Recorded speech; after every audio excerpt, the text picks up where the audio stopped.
Village computer এডুকেশনে আপনাদের স্বাগত। আজকে আমরা মাইক্রোসফট এক্সেলের কিছু কাজ দেখব, তার মধ্যে 5টা কাজ মেন আজকে শিখব। যারা ডাটা এন্ট্রি করি তাদের জন্য এই 5টি কাজ, এই সিট 1, সিট 2, সিট 3, সিট 4 এবং সিট 5 এর আমরা 5টা কাজ দেখব। সিট 1 এ প্রথম কাজ দেখব। দেখুন, আমরা সাধারণত যদি কপি পেস্ট করতে বলা হয় তাহলে আমরা কি করি, প্রথমে এটাকে সিলেক্ট করি, সিলেক্ট করার পর হোমে যাই, নিয়ে কপি করি, নিয়ে এখানে যে পেস্ট করি। অথবা আমরা কি করি, সিলেক্ট করি, এটাকে সিলেক্ট করি, মাউসে রাইট ক্লিক করি, নিয়ে কপি করি, কপি করে আবার এখানে রাইট ক্লিক করে পেস্ট করি। এইভাবে আমরা কপি পেস্ট করি। কিন্তু আমরা যদি ডাটা এন্ট্রি করার সময় আমরা এটাকে সিলেক্ট করি এবং কিবোর্ডে যে কন্ট্রোল সুইচ আছে সেটা দাবাই, দেখুন মাউসের কার্সারের পাশে একটা প্লাস চিহ্ন চলে এসেছে। কন্ট্রোলটা টিপে ধরে থাকলে কিবোর্ডের প্লাস চিহ্ন চলে আসবে। এরপর যদি আমরা এই ডেটাটাকে ধরে এখানে টেনে ছেড়ে দিই তাহলে দেখুন শর্টকাট ভাবে কপি হয়ে গেল। এটা 1 নম্বর কাজ। 2 নম্বর শিটে আমরা দেখুন, আমরা যখন ডেটা এন্ট্রি করি কি হয়, আমাদের ডেটাগুলো অনেকটা জায়গা ধরে থাকে। এই একটা জায়গা কতটা জায়গা ধরে আছে, এই যে কতটা জায়গা ধরে আছে। আমরা যদি এর উপর যাই, যে তীর চিহ্নটা আসছে এটাকে আমরা সিলেক্ট করে নিই। সিলেক্ট করার পর যদি আমরা যে কোনো উপরে যাই, দেখুন একটা ক্রস চিহ্নের মতো আসছে, এখানেও আসছে। ডবল ক্লিক করে দিলেই দেখুন ডেটাটা নিজের মতো ধরে নেবে। দেখুন আইডি নাম্বার যতটা জায়গা দরকার ততটা, নেম ততটা ধরেছে, এমএফ ততটা হচ্ছে, এজ এবং ক্লাস ততটাই ধরেছে। আমরা যদি একটু আন্ডু করে নিয়ে দেখি, দেখুন কতটা করে জায়গা ধরেছিল। অর্থাৎ আমরা যদি উপরে গিয়ে এটাকে এইভাবে সিলেক্ট করি, সিলেক্ট করার পর যে কোনো এই অংশে এসে ডবল ক্লিক করে দিই, তাহলে দেখুন আমাদের যে সেলগুলো অটোমেটিক অ্যাডজাস্ট হয়ে যাবে, অর্থাৎ অনেকটা জায়গা আমাদের চলে আসবে। অর্থাৎ ডাটা এন্ট্রির ক্ষেত্রে এটা খুব প্রয়োজনীয়। 3 নম্বর কাজ। 3 নম্বর কাজে দেখুন অনেক সময় ডেটা কি হয়, এইভাবে থাকে, কিন্তু আমাদেরকে বলা হয় এদিকে আড়াআড়ি লিখতে। ধরুন আমি এটাকে সিলেক্ট করলাম, সিলেক্ট করার পর মার্জ সেন্টার করে দিলাম। মার্জ সেন্টার করার পর আমি এখানে লিখছি, ধরে নেন BURDWN বর্ধমান, কিন্তু বর্ধমান লেখাটা কি হচ্ছে আমার এইদিকে, আমরা চাইছি এইদিকে হোক লেখাটা। এখানে ক্লিক করুন, ক্লিক করার পর দেখুন এখানে চলে আসেন হোমের ভিতরে, এখানে দেখুন রোটেট টেক্সট আপ। এবার এটাকে সেন্টার করে দেন এবং লেখার সাইজটাকে বড় করে দেন। দেখুন বর্ধমান লেখাটা এদিকে হয়ে গেল। এই ডেটা এন্ট্রির ক্ষেত্রে এই কাজগুলো খুবই প্রয়োজন হয়। অর্থাৎ আমরা এখান থেকে এখানে ক্লিক করার পর আমরা এখানে যদি ক্লিক করি, ক্লিক করার পর যদি ভার্টিক্যাল করে দিই, ভার্টিক্যাল এরকম হবে, যদি আমরা এরকম করি এরকমও হবে। এটা হলো 3 নম্বর। 4 নম্বর কাজ।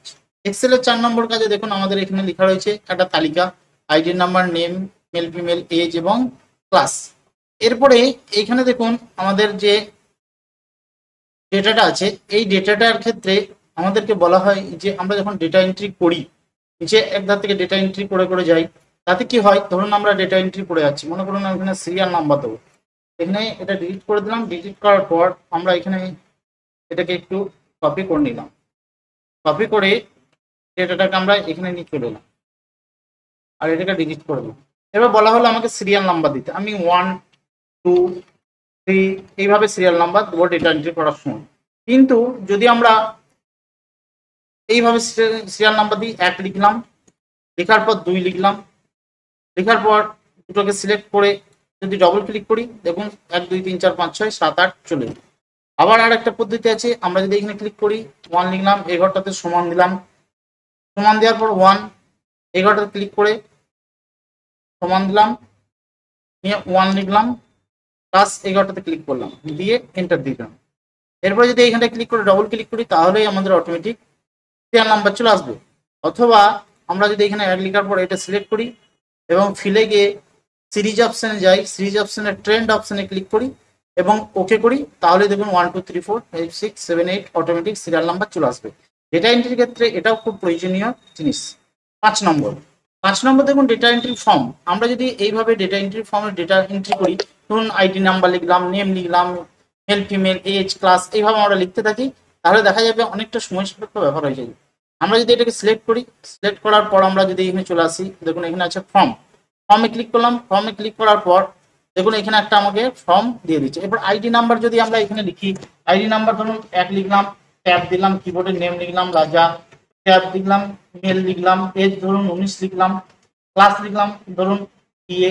এরপরে ট্যাব দিয়ে এন্টার যদি দিই, সঙ্গে সঙ্গে দেখুন আমার ডেটাটা প্রথম 1 নম্বর চলে যাচ্ছে। 2 নম্বর ডেটাতে ক্লিক করলাম, নেম লিখলাম আমি, ইমেল ধরুন এজ লিখলাম 18, বিএ লিখলাম এবং এন্টার দিলাম। এইভাবে দেখুন ডেটা এন্ট্রি করার ফর্ম আমরা পেলে দেখুন অটোমেটিক আমার ডেটা এখানে চলে আসে, ট্যাব বারবার দিতে হচ্ছে না, এইখানে ফর্মটা চলে এসেছে। এই ফর্মটা আমরা পাবো কোথা থেকে এবং কিভাবে আসবে, আমি রিমুভ করে দিচ্ছি। এই ফর্মটা আনার জন্য প্রথমে যেতে হবে ফাইলে যাওয়ার পর দেখুন এখানে আছে অপশনে ক্লিক করার পর কাস্টমাইজ রিবনে ক্লিক করতে হবে। এখানে দেখুন পপুলার কমেন্টস আছে, এখানে ক্লিক করুন অল কমেন্টসে ক্লিক করার পর এই নিচে দিয়ে চলে আসতে হবে। এখানে ফর্ম বলে একটা ফর্ম, দেখুন এখানে ফর্ম বলে অপশন আছে, নিচে চলে আসি, নিচে দেখুন ফর্ম এফ দিয়ে ABCDEFGHIJKLMNO ফর্ম এখানে এফ ঘরে চলে এসেছি। এখানটাতে ফর্ম বলে অপশন থাকবে, ফর্মে গিয়ে আমরা ক্লিক করে অ্যাড করলেই আমরা কি পাবো, ওই ফর্মটাকে পেয়ে যাবো। দেখুন এখানে ফর্ম আছে, এই যে ফর্মে ক্লিক করলাম, ফর্মে ক্লিক করার পর এই যে অ্যাড অপশনে আমরা ক্লিক করলাম। ক্লিক করার পর যেহেতু এইখানটাতে আমাদের মেন জায়গায় দেখানো অল ট্যাব যদি করি আমরা যদি হোমের ভিতর নিতে চাই এবং অ্যাড করি, তাহলে কি হবে যে আমাদের এখানে নিউ ট্যাব নিতে বলছে। নিউ ট্যাব নিয়ে যদি আমরা অ্যাড করি এবং ওকে করি, তাহলে নিউ ট্যাবের ভিতরে আমাদের ফর্মটা এখানে চলে আসবে, এখানে নিউ ট্যাবের ভিতরে চলে আসবে। অর্থাৎ আমরা ফাইলে যেয়ে যদি অপশনে যাই, অপশনে যাওয়ার পর আমরা কাস্টম রিবনে যাই, কাস্টম রিবনে যাওয়ার পর যদি আমরা ফর্ম নিই, ফর্মটা যদি অ্যাড করি, তাহলে আমরা এখান থেকে ফর্ম নেওয়ার পর এখানে অ্যাড করলেই এখানে আমাদের অ্যাড হয়ে যাবে এবং কুইক অ্যাক্সেস বারে চলে আসবে। এই 5টা কাজ আমরা যদি শিখে নিই তাহলে ডাটা এন্ট্রি করতে আমাদের খুব সুবিধা হবে। প্রথমে হচ্ছে দেখুন এখানে আমরা কিভাবে কপি করলাম, 2 নম্বর শিটে আমরা দেখালাম যে কিভাবে সেলগুলো আপনি নিজের জায়গা দখল করে নেবে। 3 নম্বর শিটে দেখালাম যে এইভাবে লম্বালম্বি বা আড়াআড়ি কিভাবে লেখা যায়। 4 নম্বর শিটে দেখালাম যে অটোমেটিক কিভাবে সিরিয়াল নাম্বার বা এসএল নাম্বার দিতে পারি, হোম থেকে সিরিজে কিভাবে দিতে পারি। আর 5 নম্বরে দেখালাম ফর্ম এন্ট্রি কিভাবে করা যায়। যদি ভিডিওটা ভালো লাগে অবশ্যই লাইক করবেন, কমেন্ট করবেন, শেয়ার করবেন। চ্যানেল নতুন হলে চ্যানেলটি সাবস্ক্রাইব করবেন। আর যারা ফেসবুক থেকে দেখছেন পেজটিকে অবশ্যই ফলো করে রাখবেন। ভিডিওটা দেখার জন্য আপনাকে অনেক অনেক ধন্যবাদ।